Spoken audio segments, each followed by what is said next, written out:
할렐루야. 오늘 또 하나님께서 주시는 그 말씀의 은혜와 충만함이 여러분들 모든 가운데 가득하시기를 주님의 이름으로 간절히 축원합니다. 여러분, 직장인들이 새해 달력을 받으면 첫 번째 하는 일이 있다고 합니다. 뭐 할까요? 빨간 날 세는 거, 그렇죠? 우리나라는 52주 일요일 52번을 포함해서 총 법정 공휴일이 67일 정도가 된다고 합니다. 그런데 이번 올해 우리 교회 그 법정 공휴일이 15일인데 그 15일 중에 5일씩이나 이 주말하고 겹치면서 최근에 국회에서 경제 활성화를 이야기하면서 대체 공휴일, 광복절 포함해서 뭐 개천절, 성탄절 이렇게 해서 총 4일을 대체 휴일로 바꾼다, 이런 결정을 했습니다. 환영할 만한 일이죠, 그렇죠? 쉬는 건 누구나 다 좋죠. 근데 어떤 분들은 쉬는 김에 더 쉬면 좋겠다, 그렇게 생각하시는 분들도 있다 그러더라고요. 그래서 제가 그런 분들을 위해서 이스라엘로 가서 사시면 참 좋겠다, 그런 생각이 들었습니다. 왜냐하면 이스라엘은 우리나라보다 훨씬 더 노는 날이 많거든요. 2021년을 기준으로 해서 이스라엘의 공휴일, 쉬는 날, 어떤 때는 대체 휴일, 이스라엘은 또 뭐가 많냐면 반공휴일이 많아요. 그래서 모든 걸 다 계산해 보니까 한 20일 정도가 되더라고요. 그러니까 우리나라보다 5일이나 더 놀잖아요. 그래서 더 놀고 싶으신 분들은 이스라엘로 가서 취업을 하시고 거기에 사시면 참 좋으시겠다. 괜찮은 선택이죠? 그 휴일을, 이스라엘의 휴일을 이렇게 쭉 점검하다 보니까 레위기 23장 말씀하고 연관성이 굉장히 많습니다. 무엇보다 유대인들은 무교절이 되면 첫날하고 끝날은 쉬어요. 총 7일 동안 무교절을 보내게 되는데 첫날하고 마지막 날은 쉬는 날이에요. 그리고 중간 5일 동안은 12시까지만 근무를 하고 다 퇴근을 하게 됩니다. 얼마나 좋아. 이스라엘로 가시면 좋다니까요. 근데 왜 유대인들이 이렇게 첫날하고 끝날 쉼을 갖는가? 말씀에 근거하고 있어요. 레위기 23장 7절 8절 말씀에 보면 같이 읽어볼까요? 시작. 그 첫날에는 너희가 성회로 모이고 아무 노동도 하지 말지며 너희는 이래 동안 여호와께 화제를 드릴 것이요 일곱째 날에도 성회로 모이고 아무 노동도 하지 말지니라. 7일 동안 무교절을 보내는데 첫날도 쉬고 일곱째 날도 아무 노동도 하지 말라, 이렇게 양쪽 다 쉬라고 하는 그 말씀에 기초해서 유대인들은 3500년 전부터 지금까지 무교절이 되면 항상 쉼을 갖는 모습을 보게 됩니다. 또 예나 지금이나 이스라엘 백성들은 77절이 되면 또 한 번의 쉼을 갖게 되는데 오늘 본문 21절 말씀입니다.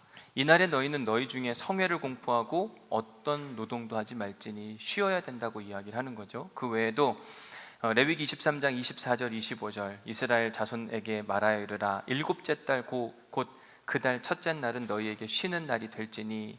이 날이 무슨 날인데 쉬어야 되는가? 이스라엘의 새해는 7월 1일이거든요 그렇기 때문에 유대 달력으로 7월 1일 날은 나팔을 길게 불어요. 그러면 새해가 시작되었구나. 그래서 이 절기를 나팔절이라고 이야기합니다. 이때 역시 마찬가지로 사람들이 하루 동안 푹 쉬게 됩니다.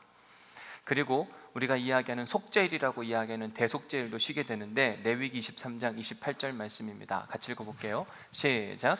이날에는 어떤 일도 하지 말 것은 너희를 위하여 너희 하나님 여호와 앞에 속죄할 속죄일이 됨이니라. 대속죄일도 모든 유대인들은 아무것도 하지 않고 쉬어야만 한다, 이렇게 이야기를 합니다.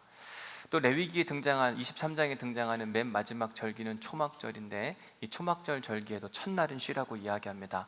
첫날에는 성회로 모일지니 너희는 아무 노동도 하지 말지며 초막절에도 쉬어야 된다. 이처럼 유대인들은 신기하게도 3500년 전 모세를 통해 전수받은 이 쉼의 전통을 지금까지 계속 이어오고 있는 것을 보게 됩니다. 정말 특별하고 대단하다고 생각이 듭니다.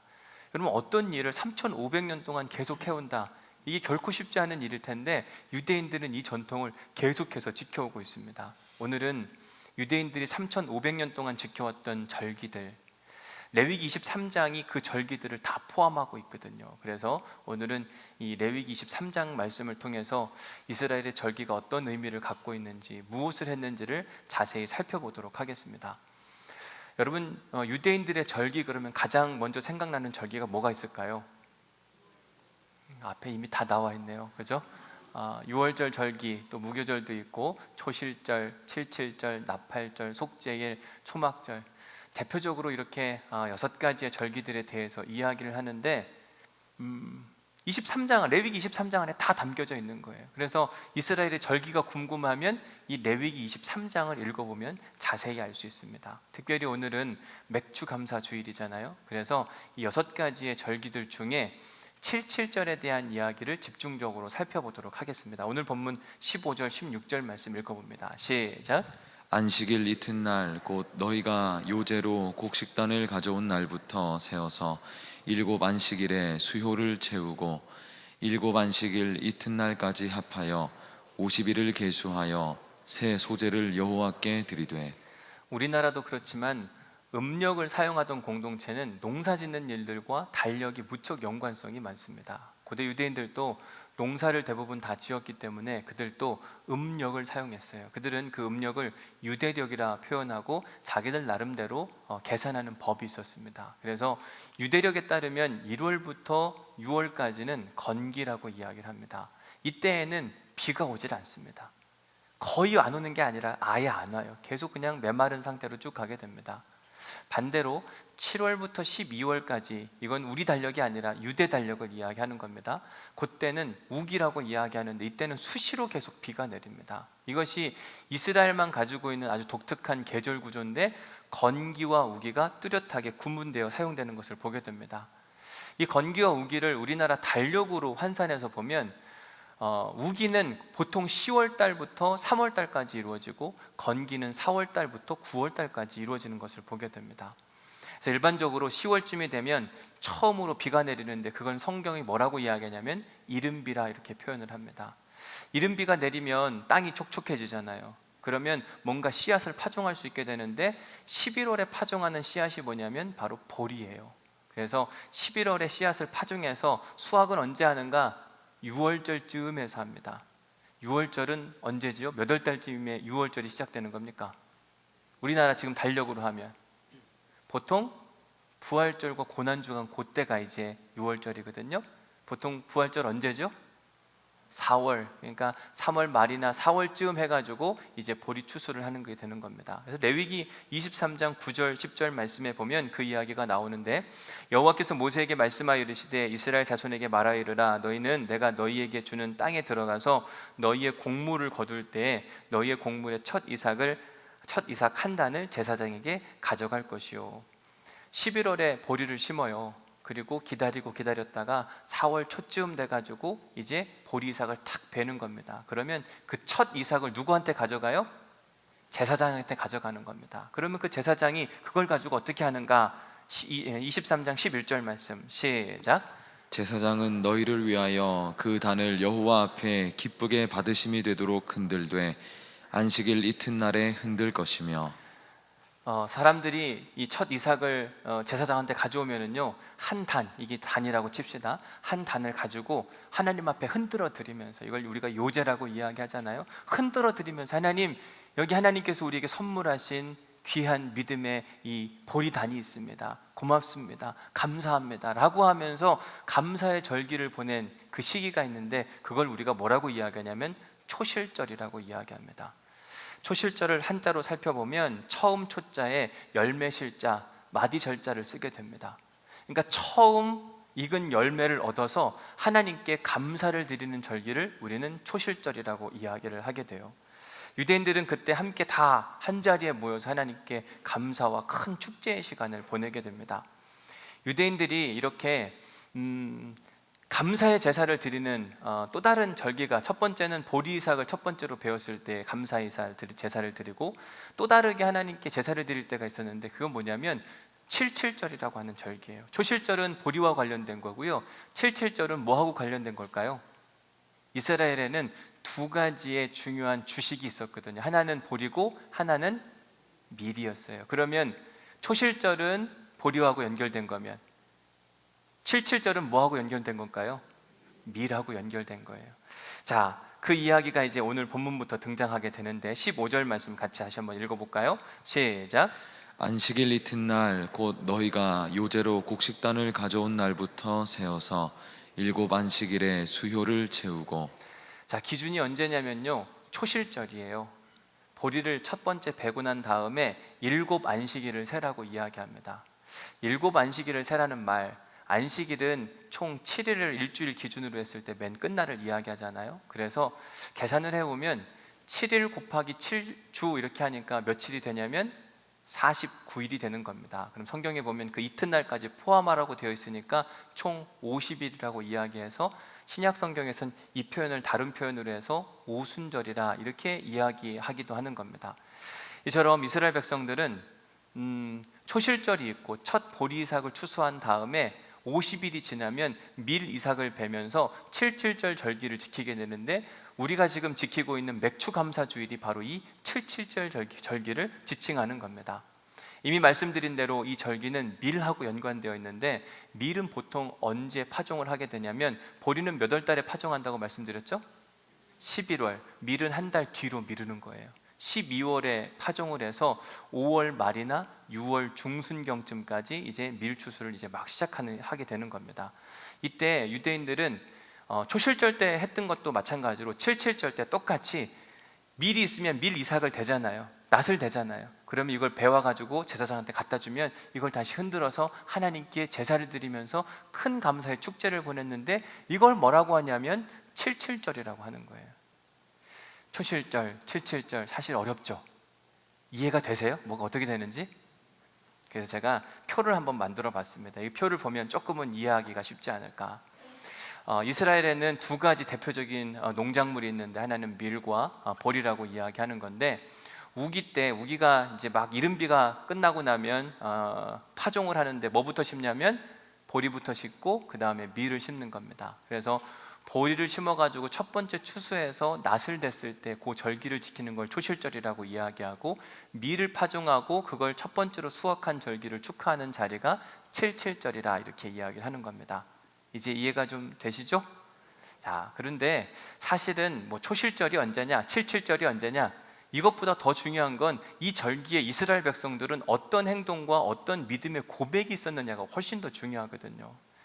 이스라엘 백성들이 77절이 되면 했던 아주 중요한 행위가 있었습니다. 그게 뭐냐면 스탑, 멈춰 서는 거였어요. 아무것도 하지 않고 가만히 있는 겁니다. 자, 오늘 본문 21절 말씀 보겠습니다. 시작. 오늘 본문 21절 시작. 이날에 너희는 너희 중에 성회를 공포하고 어떤 노동도 하지 말지니 이는 너희가 그 거주하는 각처에서 대대로 지킬 영원한 규례니라. 이날에 너희는 너희 중에 성회, 함께 모이는 그 귀한 날로 성포를 하고 어떤 노동도 하지 말고 가만히 쉬라고 이야기합니다. 여러분 생각해 보면 밀 추수가 막 시작됐으면 얼른 추수를 해서 더 많은 걸 거둬들여야 되는데 멈추라고 이야기해요. 아니 왜 멈춰요? 얼른 더 빨리 거둬들이라 이렇게 이야기해야 되잖아요. 근데 하나님께서 이스라엘 백성들에게 밀 추수를 시작하기 전에 멈춰서라고 한 데는 분명한 이유가 있는 겁니다. 오늘은 그 이유 두 가지를 한번 함께 살펴볼 텐데, 첫 번째 이유가 뭐냐, 유대인들은 77절이 되면 한 장소에 모이게 됩니다. 그 한 장소 어디에 모이는 걸까? 예루살렘에 모이는 거예요. 그럼 예루살렘에 모여서 뭘 하는 걸까?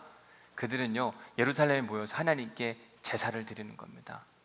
오늘 본문 17절부터 19절에 보면 네 가지의 제사가 등장을 해요. 우리가 일반적으로 레위기 하면서 5가지의 제사를 함께 배웠습니다. 맨 처음 번제가 있었고, 그 다음 또 뭐 기억나세요? 소제가 있었고, 화목제가 있었고, 속죄제가 있었고, 속건제가 있었습니다. 다 기억나시죠? 처음 듣는 것처럼 하시면 어떡해요? 이미 다 설명해 드렸는데, 그죠? 그런데 오늘 본문에는 4가지가 등장을 해요. 자, 17절 말씀에 보면 너희의 처소에서 10분의 2 에바로 만든 떡 2개를 가져다가 흔들지니 이는 고운 가루에 누룩을 넣어서 구운 것이요. 자, 여러분 곡물로 제사 드리는 제사가 어떤 제사라고 그랬죠? 소제라고 이야기했어요. 그렇죠? 그 다음에 18절 말씀에 가서 보면 너희는 또 이 떡과 함께 소제와 함께 1년 된 흠없는 어린 양 7마리와 어린 수소 1마리와 수양 2마리를 드리되 이것을 소제와 그 전제물과 함께 여호와께 드려서 뭐를 삼으라고요? 번제로 삼으라고 이야기합니다. 첫 번째는 소제 드리고 두 번째는 번제를 드리라고 이야기합니다. 그리고 19절에는 2가지 제사가 한꺼번에 나오는데 속죄 제사와 화목제를 드리라고 이야기를 해요. 이처럼 유대인들은 77절이 되면 이 네 가지의 제사를 드리기 위해서 수많은 희생 제물을 가져와야만 했습니다. 조금 더 구체적으로 살펴보니까 우선 소제를 드릴 때에는 고운 가루 10분의 2 에바를 드리라고 이야기합니다. 10분의 1 에바는 약 2.2리터 정도가 됩니다. 그러니까 10분의 2 에바는 4.4리터. 근데 고운 가루를 만드는 건 생각보다 어렵거든요. 그러니까 고운 가루 4.4리터는요 그 양이 어마어마하다고 보시면 됩니다. 뿐만 아니라 어린 수소, 수양, 계속 적지 않은 양의 희생 제물을 하나님께 계속 올려드리면서 이스라엘 백성들은 77절 절기를 지키는 거예요. 왜 유대인들은 이 77절 절기에 이렇게 함께 모여서 계속해서 희생 제사를 드려야만 했는가? 분명한 이유가 있을 텐데 그건 다른 게 아니라 창조주 하나님을 기억하기 위한 행위였어요. 무엇보다 지금 밀추수, 하나님께서 밀추수를 하게 하시는데 이 모든 것은 다 하나님의 은혜라고 하는 믿음의 고백을 하는 시간이었습니다. 이스라엘 백성은 딱 멈춰서 가지고요 밀을 보고 그 모든 것에 대해서 감사하는 거예요. 여기 꽃이 있습니다. 이 꽃을 보고 꽃을 키워주신 하나님 고맙습니다, 감사합니다. 믿음의 고백이 온전히 살아있는 그 시간, 하나님 이제 우리가 밀 이삭의 낫을 되기 시작하는데 다 하나님 덕분입니다. 하나님이 함께 하셔서 그런 겁니다. 이 귀한 곡식을 얻는 일에 저희들이 한 것은 아무것도 없습니다.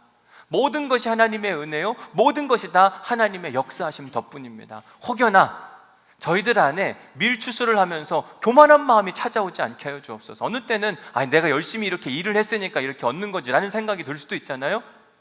속죄제사를 드리면서 하나님 혹시나 내가 안에 그 교만한 마음이 있으면 다 없애 주옵소서.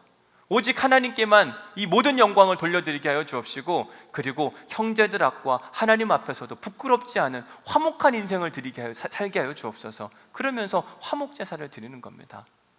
이스라엘 백성들은 소제, 번제, 속죄제, 화목제를 드리면서 오직 초점은 누구에게 맡겨지는 거냐면 하나님께만 초점을 맞추는 거예요.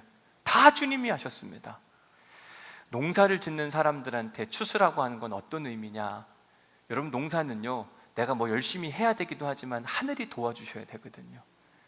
인간들이 하는 건 뭐가 있어요? 그냥 씨앗 뿌리고 잡초 뽑아주고 이게 전부지. 하늘에서 비를 내려주셔야 되고 적당한 일조량이 있어야만 하며 바람이 불어도 적당히 불어야 되잖아요. 태풍 불어오면 막 다 벼가 쓰러지고 막 하잖아요. 추수를 경험하면서 이스라엘 백성들은 그 하나님을 고백하는 겁니다. 모든 땅이 다 그렇겠지만 특별히 팔레스타인이라고 하는 땅은요 하나님의 도우심이 없이는 정말 단 하루도 살 수 없는 그런 곳이었어요.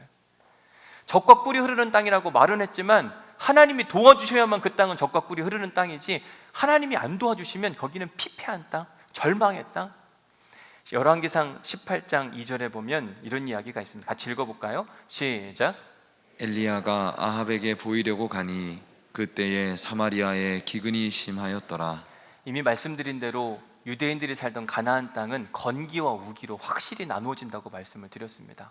건기 때는 그렇다 치고 우기 때는 비가 와야 되거든요. 그래야 그 비가 온 땅에 파종을 하고 그 파종한 것으로부터 곡식을 얻어서 1년 먹고 살 양식을 저장해 두는데, 어찌된 일인지 하나님께서 북이스라엘의 타락한 문제 때문에 하늘 문을 닫아버리신 겁니다. 비가 내리지를 않는 거예요.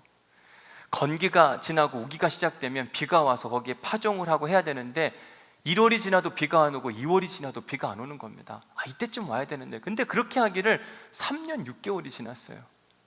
사람들이 얼마나 답답하고 속상하고 이제는 거의 먹고 살 게 없어서 사람을 잡아먹어야 될 정도로 아주 심각한 기근 가운데 놓여 있었습니다. 이때 하나님의 사람 엘리야가 바알 선지자들과 갈멜산에서 큰 전투를 벌이게 됩니다.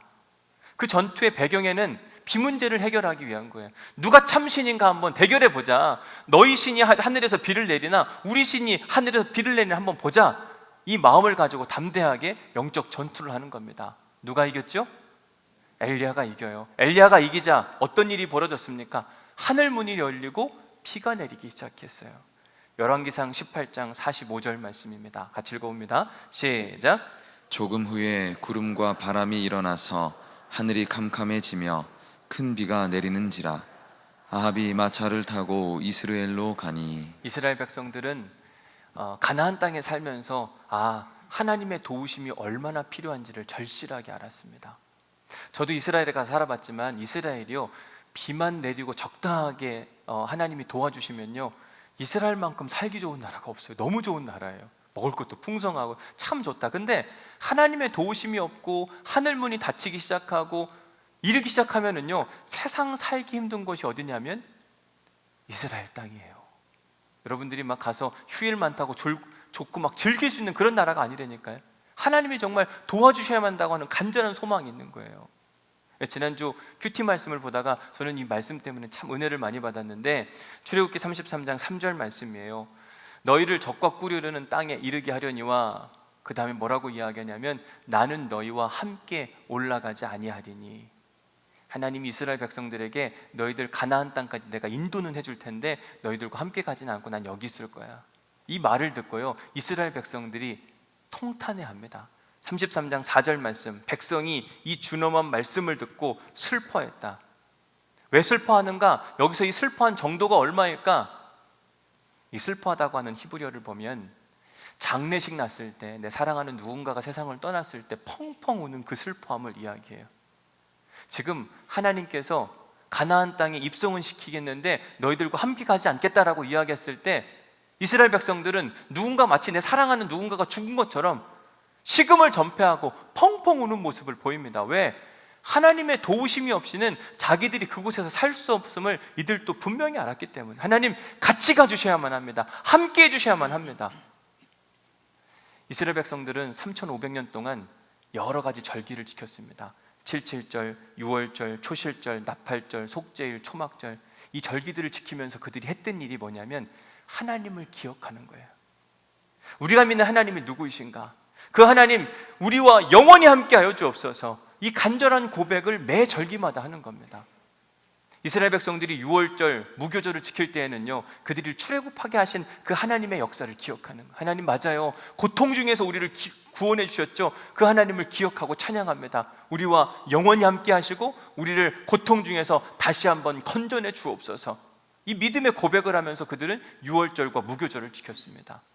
또 초실절과 7.7절은 어떤 곡식을 거두는 절기였기 때문에 그 곡식을 받아들고서 하나님 덕분에 우리가 이 귀한 양식을 얻을 수가 있었던 겁니다. 고맙습니다. 감사합니다.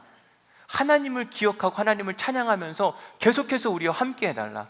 나팔절은 새해를 시작하게 하면서 이 새해 동안 지켜주실 하나님에 대한 기대감을 가지고 절기를 지켰어요. 속죄일이 되면 우리의 모든 죄를 깨끗하게 하시고 우리를 거룩하게 하신 하나님을 기억하고 또 그 절기를 지키면서 하나님을 찬양했습니다. 초막절은 40년 동안 그들이 광야에서 텐트 치고 이동해 가는데도 그들을 지켜주신 그 하나님의 은혜 때문에 감사하고 믿음으로 고백하면서 하나님을 기억하곤 했습니다. 이처럼 유대인들은 절기를 지키는 가장 중요한 목적이 뭐였냐면 하나님을 기억하는 행위였어요. 그래서 오늘 설교 제목을 보면 잊지 말고 기억해. 여러분, 레위기 23장에 이 많은 절기가 담겨져 있는 이유가 뭐냐면, 야, 나 여호와 하나님이야. 너희들한테 이런 일을 했잖아. 이런 일도 했잖아. 나를 기억해야지. 나를 기억하는 사람들에게 내가 너희들과 영원히 함께 할 것이다. 하나님의 단단한 약속이 붙들려 있는 것이 바로 레위기 23장의 말씀이라고 하는 사실입니다.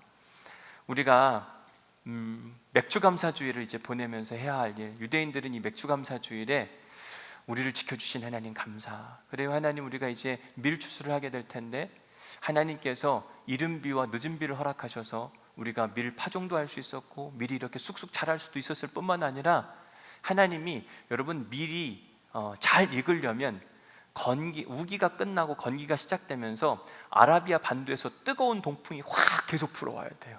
이게 안 불어오면 밀이 잘 안 익습니다. 결국 아라비아 반도에서 갑자기 뜨거운 바람이 한 40-50일 동안 확 불어올 때, 이게 결국 오순절에 성령의 바람하고 연결되는 거예요. 이게 제대로 안 불어오면 결국은 밀 농사는 망하게 되는 거거든요. 이스라엘 백성들은 이 밀 농사를 추수를 하면서 낫에, 그 밀 이삭에 낫을 대면서 그 하나님을 기억하면서, 아, 하나님이 다 하신 거군요. 우린 그저 그냥 씨앗만 뿌렸을 텐데 하나님께서 자라게 하셨고, 하나님께서 바람도 불게 하셨고, 물을 있게 하셨고, 주님께서 이 모든 추수 역사의 전부이십니다. 나는 한 게 아무것도 없습니다. 이 믿음의 고백이 7.7절에 온전히 살아있었어요. 이제 우리가 맥주감사주일을 보내는데 우리 역시 마찬가지로 6개월을 보내고 이제 7월 첫째 주일이잖아요. 지난 6개월을 생각해 보면서, 아, 모든 것이 하나님의 은혜였다. 하나님께서 필요할 때 어떤 사람을 만나게 하셨고, 필요할 때 재정도 채워주셨고, 필요할 때 어떤 직장도 구하게 하셨고, 내가 한 건 아무것도 없는데 오직 다 하나님이 하셨다. 이 믿음의 고백이 살아있는 예배가 바로 성경이 말하는 맥주감사주일입니다. 여러분 어떻습니까? 여러분들의 삶 가운데에는 다 하나님의 은혜라 이 믿음의 고백이 살아있습니까? 오늘 이 자리에 내가 서 있고 이 자리에 내가 예배하고 있는데 이 예배할 수 있는 은혜가 하나님의 은혜 맞습니까? 한번 점검하셔야 돼요. 저도 오늘 추수감사주의를 준비하면서 지난 6개월 동안 하나님께서 어떻게 도와주셨는가, 오늘 이렇게 목회하는 동안 하나님께서 어떻게 개입하시고 함께 도와주셔서 여기까지 오게 됐지, 저 스스로 한번 생각해 보게 됐습니다. 생각해 보니까 다 하나님의 은혜더라고요. 너무 감사한 일이 많았습니다. 여러분 올해 우리 교회, 우리 교회뿐만 아니라 전국적으로 다 그랬죠. 시작할 때 비대면 예배로 시작한 거 기억하세요? 여러분 신년 예배 우리 함께 모여서 못 드렸어요. 다 각자 집에서 드렸습니다. 그런데 지금은요, 같이 함께 모여서 예배 드리잖아요. 얼마나 감사해요. 부흥회, 사실 이 어려운 중에 부흥회 하는 거 어려운데도 불구하고 좋은 강사님 모셔서 부흥회 할 수 있다는 거 너무 고맙더라고요. 뿐만 아니라 OMS, 온누리 아카데미, 사실은 모이지 못하니까 이런 거 다 못할 수도 있는데도 불구하고 우리가 온라인으로 새롭게 도전해 가면서 이런 일들도 해보게 됐습니다. 예배 회복, 오늘 또 많은 분들이 오셨지만 제가 주변에 있는 목사님들과 연락하고 해봐도요, 저희 교회 예배 회복이 생각보다 굉장히 빠릅니다. 이건 역시 마찬가지로 무척 감사한 일. 새신자도 꾸준히 계속 오고 있고요. 그리고 우리가 전도할 수 없는 상황에도 쓰레기 주워가면서 전도하는 믿음의 교회의 모습, 감사의 제목들을 세어보니까 셀 수 없이 많아요. 감사하다, 고맙다. 저는 작년에 코로나와 함께 담임 목회를 시작하면서 이 코로나 때문에 내가 목회를 잘할 수 있을까 참 고민과 염려가 사실 많았습니다. 그런데 시간이 지나고 보니까 이 코로나 중에도 하나님께서 그 틈이 있더라고요. 그 틈을 찾아오셔서 일하시고 역사하시는 모습이 곳곳에서 보였어요. 사실 코로나가 심하다 보니까 목회하는데 제한사항이 많습니다. 목회는 단순히 앞에 설교하는 게 이게 전부는 아니더라고요. 성도들과 만나고 교제하고 어떤 활동을 함께 하면서 더욱더 끈끈해지고 하나님 나라 정신을 실현해 가야 되는데 사실 할 수 있는 게 아무것도 없잖아요. 저는 여러분 신방하고 싶지만 신방도 다 못했어요. 여러분들 이름도 기억 잘 못합니다. 제가 우리 교회 교인들 몇 분이나 기억할까요? 30% 기억할까요? 지금 이름, 얼굴 다 이런 거? 기도 제목? 사실 목회는 아주 끈끈한 가운데 이루어져야 되는데 이놈의 코로나 때문에 아무것도 못할, 어느 때는 속상하고 답답하고 억울하기까지 해요. 이것만 없었으면 더 재밌게 행복하게 목회할 수 있었을 텐데 왜 이 코로나가 있어서. 그런데 시간이 지났는데도 불구하고 하나님께서 계속된 회복을 명령해 주셨고 이렇게 함께 예배드리고, 어느 때는 제가 여러분들의 이름을 모르는데도 여러분들이 저 누구게요? 이렇게 안 물어봐 주시는 거 너무너무 감사하더라고요. 이러면 진짜 저 힘들 것 같거든요. 이름을 알면 좋지만 저 누구게요? 그런 제가 모르면 얼마나 답답하겠어요. 근데 그렇게 안 물어봐 주시는 거 너무 고맙고, 그런데도 불구하고 알아봐 주시고 인사해 주시고 함께 이렇게 계속해서 모이고, 이게 얼마나 감사한지 몰라요. 지나고 보니까 제가 한 건 아무것도 없는데 주님이 다 하시는 거더라고요. 맥주 감사가 그래요. 이스라엘 백성들은 밀 이삭을 추수하면서 하나님, 내가 한 건 아무것도 없는데 주님이 다 하셨군요. 이 믿음의 고백을 온전히 드리는 시간이 바로 77절 맥주 감사 주일입니다. 여러분들은 2021년 맥주 감사 주일을 보내면서 어떤 감사의 제목들이 있습니까? 우리가 이 맥주 감사 주일에 해야 하는 첫 번째, 멈춰서서 함께 모여서 해야 하는 첫 번째는 뭐냐면 하나님의 은혜를 기억하는 거예요. 하나님의 은혜가 얼마나 큰지, 고맙다, 감사하다, 주님이 하셨다고 하는 믿음의 고백이 온전히 살아있어야만 합니다. 그래서 오늘 여러분 주보 보시면 묵상 질문에 보면 네 번째가 이렇게 되어 있습니다. 지난 6개월 동안 감사할 제목들이 무엇이 있는지 한번 적어 보십시오. 한번 여러분들한테 1, 2분 정도 시간을 드릴 테니까요, 한 3가지 정도만 한번 적어 보시겠어요? 6개월 동안, 지난 6개월을 한번 묵상해 보시고 나한텐 어떤 감사의 제목이 있는가. 여러분 이거 없이 이 추수감사는, 그 맥주감사는 보낼 수가 없거든요. 그래서 시간을 잠깐 드릴 테니까 한 1, 2분 정도 여러분 적어 보시면 좋겠습니다.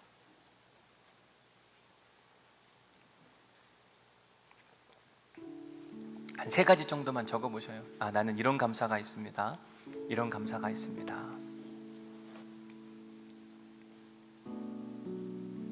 물론 더 적으실 수 있는 분들은 많이 적으셔도 좋습니다.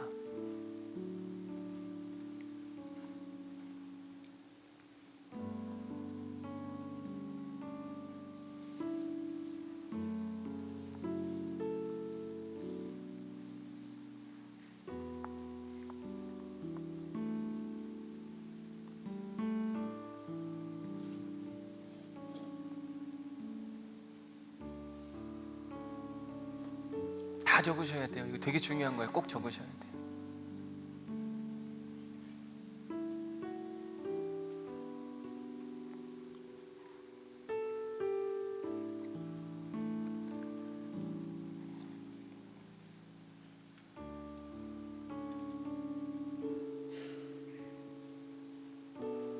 이제 다 적으셨죠?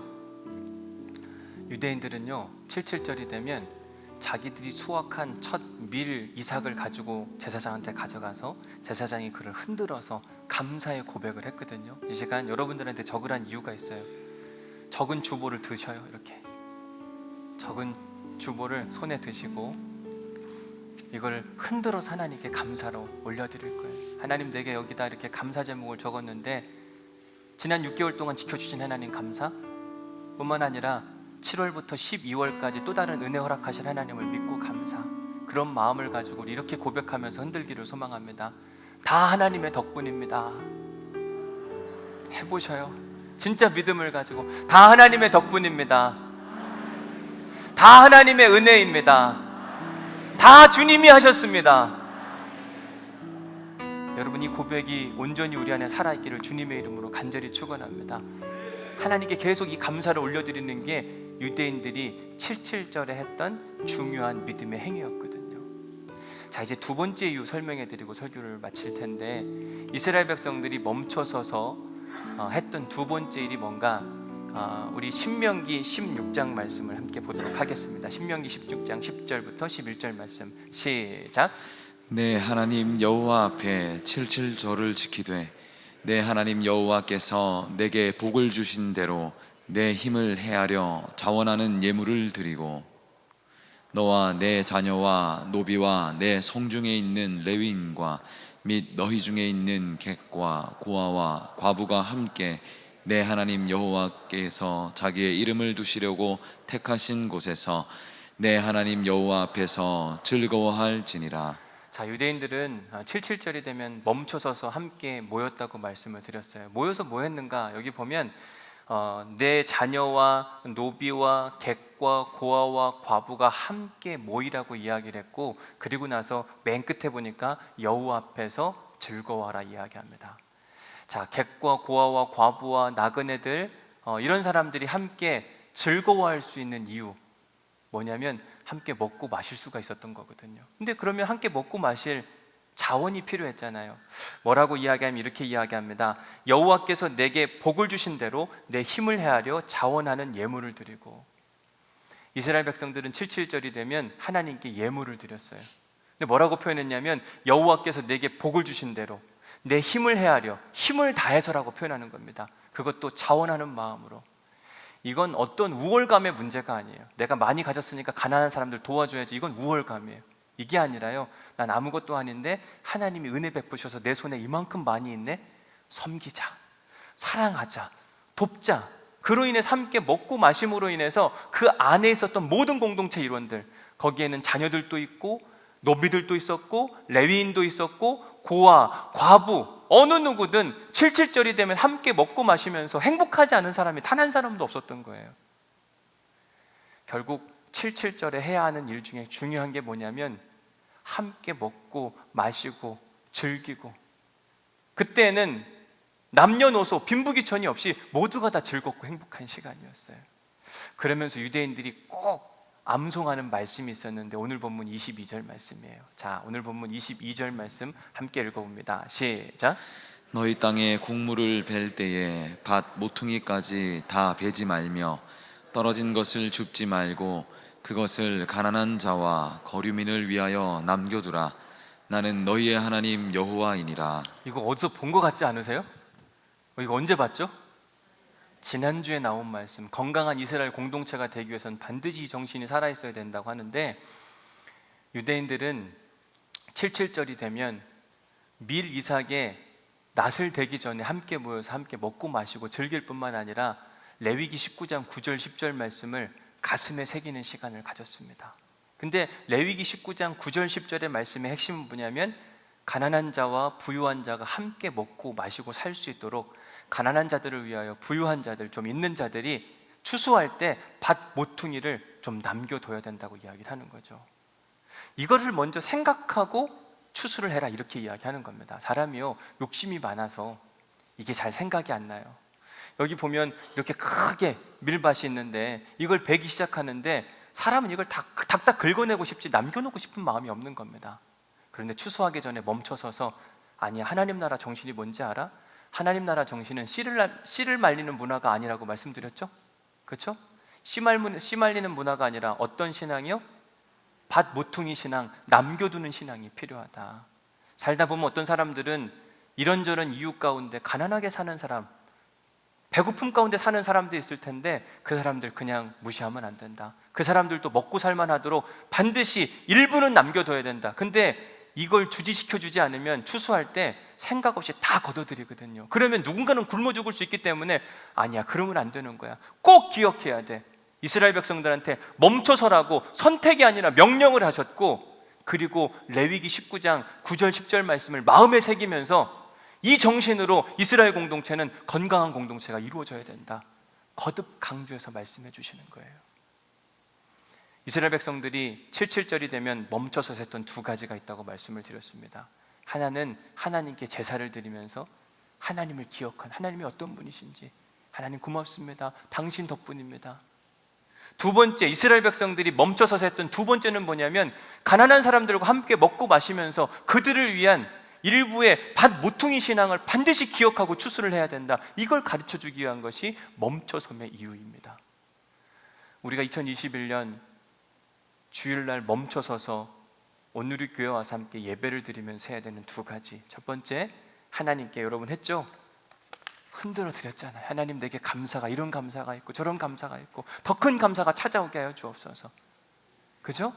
두 번째, 우리는 오늘 우리가 드리는 10분의 1, 맥주 감사 헌금의 10분의 1을 누구한테 보낸다고요? 이 땅 가운데 어쩌면 가장 가난하고 힘겹게 살아가는 가출 청소년들을 섬기는 일. 저는 여러분들이 우리 교회에 대한 자부심을 갖고 전도할 수 있기를 바랍니다. 오늘의 교회 어떤 교회냐? 오늘의 교회는 감사가 살아 넘치는 교회. 오셔서 한번 보시라, 이렇게 이야기할 수 있어야 돼요. 뿐만 아니라 오늘의 교회는 이 땅 가운데 가장 힘없고 연약한 그런 사람들을 위해서 맥주 감사헌금을 흘려보내는 성경적 정신이 살아있는 믿음의 교회. 저는 주님 오시는 그날까지 우리 교회가 성경적 교회가 되기를 간절히 소망합니다. 이 일을 위해서 저와 우리 모두가 함께 이루어 가야만 합니다. 우리의 삶 가운데 하나님께 흔들어 넘치는 감사의 고백들이 날마다 있기를 간절히 소망합니다. 그리고 교회 안이든 교회 밖이든 밭 모퉁이 남겨둔 것으로 살아나가는 사람들이 분명히 있거든요. 그런 사람들을 위해서 남겨둠에 여유가 있는 믿음의 신앙생활할 수 있기를 주님의 이름으로 간절히 축원합니다. 이제 말씀을 마무리하겠습니다. 오늘 은혜 받은 말씀 한번 적어보십시오. 오늘 설교를 들으면서 내 안에 하나님이 주시는 말씀, 그 은혜가 뭘까 한번 적어보시면 좋겠습니다.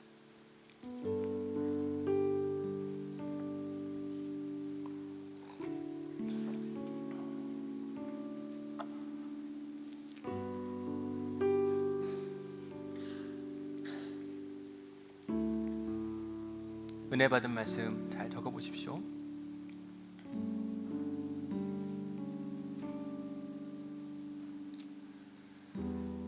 두 번째, 77절, 우리가 맥주감사주의를 지키고 있는데 여러분, 이건 농사와 관련해서 어떤 절기라고 그랬죠? 뭐하고 연결되어 있다고요? 밀추수하고 연결되어 있다. 밀 이삭을 처음 대기 전에, 그죠? 계속 본격적으로 시작하기 전에 첫 밀 이삭의 낫을 댔을 때 그 감사함 한번 잘 적어보십시오. 여러분들의 언어로 적는 게 필요해요. 세 번째, 왜 하나님은 77절에 유대인들에게 노동을 하지 말라고 멈춰서서 쉬라고 했나요? 두 가지 이유를 말씀을 드렸는데 기억나세요? 한번 적어보세요. 두 가지 이유. 하나는 멈춰서서 뭐 했다, 또 하나는 뭘 했다.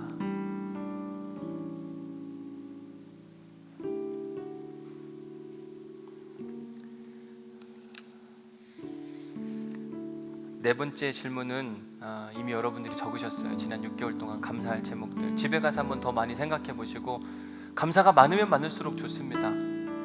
감사할 것이 있으면 더 적고, 또 감사하고 싶은 것이 있으면 더 건네기도 하고, 그래서 우리 안에 늘 감사가 차고 넘치는 것이 우리한테 필요하지 않을까. 저는 오늘 설교를 마무리하면서 나한테 준 하나님의 은혜가 얼마나 크고 감사한가. 사실 제가 아까 그냥 여러분들한테 농담처럼 말씀을 드렸지만 여러분들 정말 다 알기를 원하거든요. 속속들이 알고 기도해드리고 싶은데 그렇지 못한 게 참 목회적으로 아쉬워요.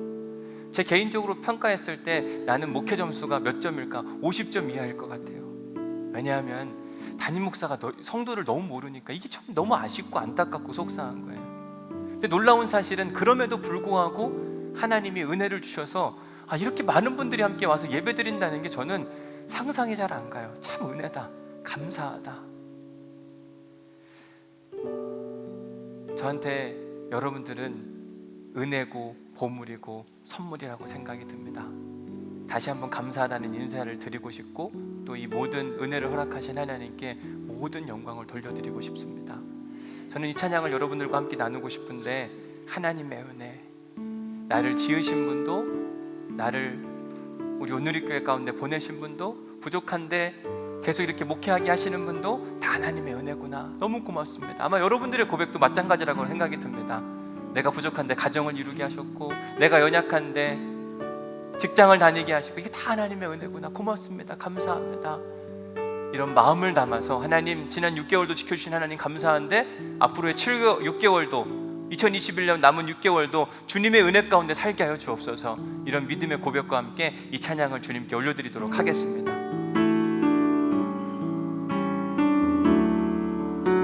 나를 지으신 이가 하나님, 나를 부르신 이가 하나님, 나를 보내신 이도 하나님, 나의 나 된 것은 다 하나님 은혜라. 나의 달려갈 길, 나의 달려갈 길 가도록, 나의 마지막 꿈은 다하도록,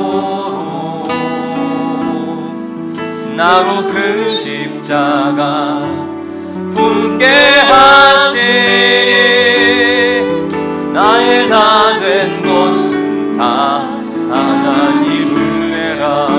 한량없는 주님의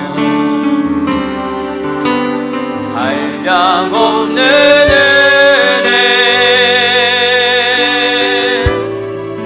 아플 게 없는 은혜, 내 삶을 애워싸는 하나님의 은혜,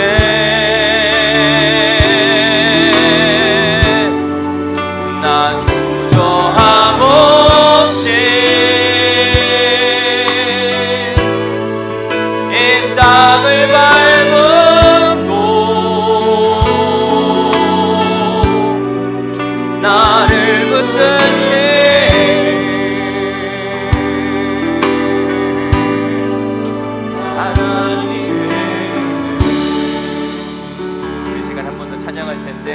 조용히 눈을 감고 지난 6개월 동안 나를 지켜주신 하나님의 은혜가 얼마나 큰지 다시 한번 조용히 한번 묵상한 다음에 한 번 더 찬양하도록 하겠습니다. 우리 시간 한 1분 정도 하나님께서 나를 얼마나 사랑하시고 얼마나 아껴주셨고 얼마나 지켜주셨는지 하나님 앞에 온전히 잠잠하게 고백합니다.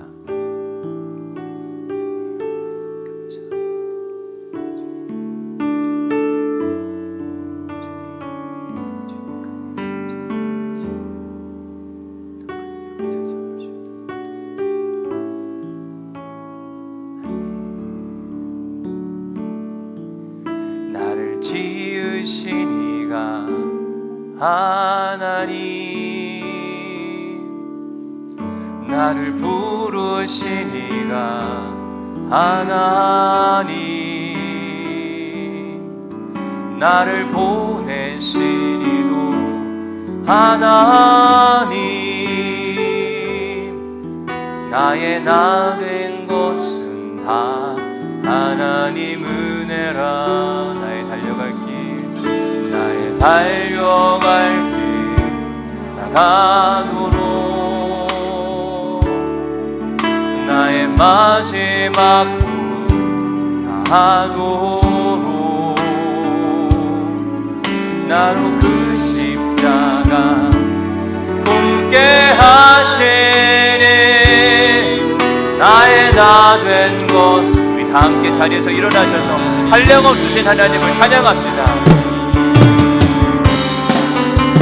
한량없는 은혜 갚을 게 없는 은혜 내 삶을 애워싸는 하나님의 은혜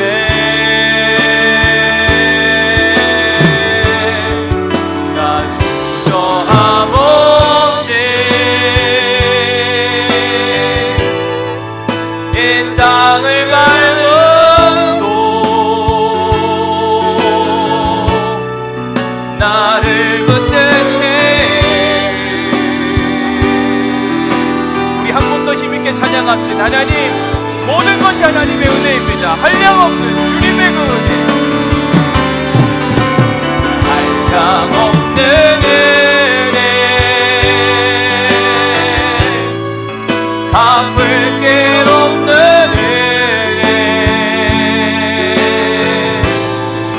내 삶을 애워싸니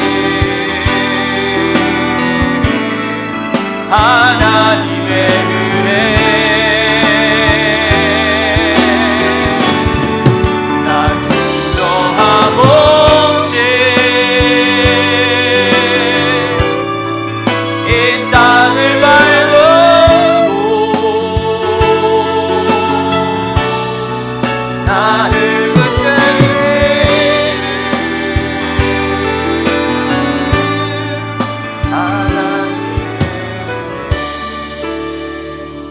하나님 손을 들어 주님 앞에 우리의 신앙을 고백했습니다. 다 하나님의 은혜입니다. 손을 들고 찬양하는 저들의 삶을 주님께서 보살피시고 인도하여 주옵소서. 더 큰 찬양과 감사가 늘 있게 하여 주옵시고 하나님을 잃어버리지 않게 하여 주옵소서. 하나님은 우리의 구원자이십니다. 하나님은 우리의 능력이십니다. 하나님은 우리를 도울 자이십니다. 하나님 7월부터 12월 달도 주님께 올려드리오니 더 큰 찬양과 감사가 흘러넘칠 수 있도록 인도하여 주옵시고 우리 사랑하는 온누리교회가 성경적 정신이 살아있는 믿음의 교회가 될 수 있도록 도우시고 축복하여 주옵소서. 이제는 우리 주 예수 그리스도의 은혜와 아버지 하나님의 극진하신 사랑과 성령님의 감동 감화 역사 교통 위로하심이 손을 들어 하나님의 은혜를 찬양하는 귀한 믿음의 성도들 가운데 지금으로부터 영원히 함께 하시기를 간절히 축원하옵나이다. 아멘.